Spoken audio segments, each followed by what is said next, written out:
Have you seen the news lately? It sucks. Today's media landscape gives people more ways than ever to hear only the things they want to hear. When confronted with ideas that challenge their beliefs, many react with outrage, censorship, and recently, cries of fake news. This trend may seem to have popped out of nowhere, but this was actually predicted a long time ago, in a book you've probably read, Ray Bradbury's Fahrenheit 451. In case you slept through middle school English, the book depicts a dark future, where firemen have graduated from saving cats to torching books in an attempt to silence any troubling ideas. Fahrenheit is usually interpreted as an attack on government censorship, especially since Bradbury wrote the book in the midst of McCarthy's war on communism. But there's actually someone else Bradbury blames for the dystopia his characters live in. You. Well, not only you, but all of us. See, in the book, the main character is informed that it was the public that censored themselves.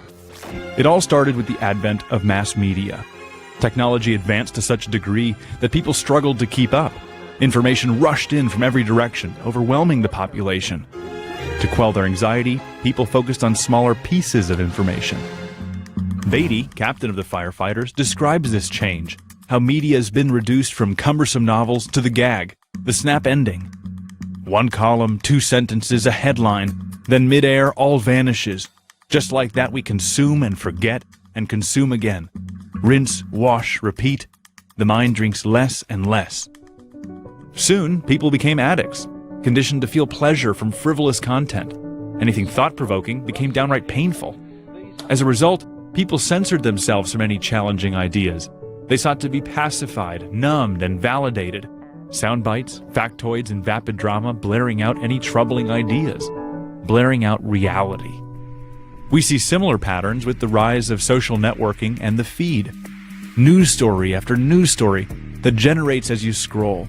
Video after video, meme after meme, directly fed and programmed specifically to your liking, just as long as you continue scrolling.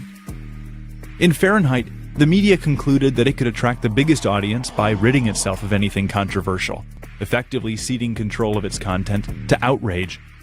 Our media-saturated society is an extension of Bradbury's vision. With so many different channels, streaming services, and websites, media has fragmented, each appealing to their own individual audiences.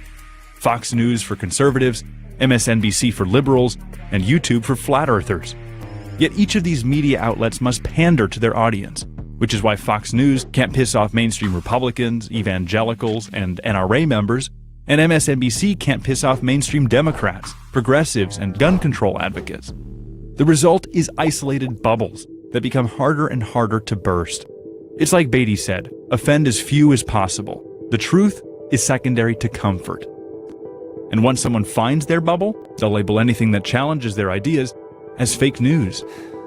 Both in the book and in real life, people protect themselves from anything that confounds or upsets.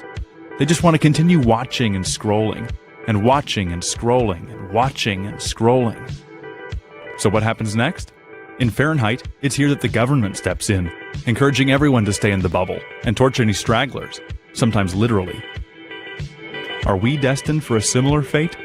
Or will the champions of free thought save us all?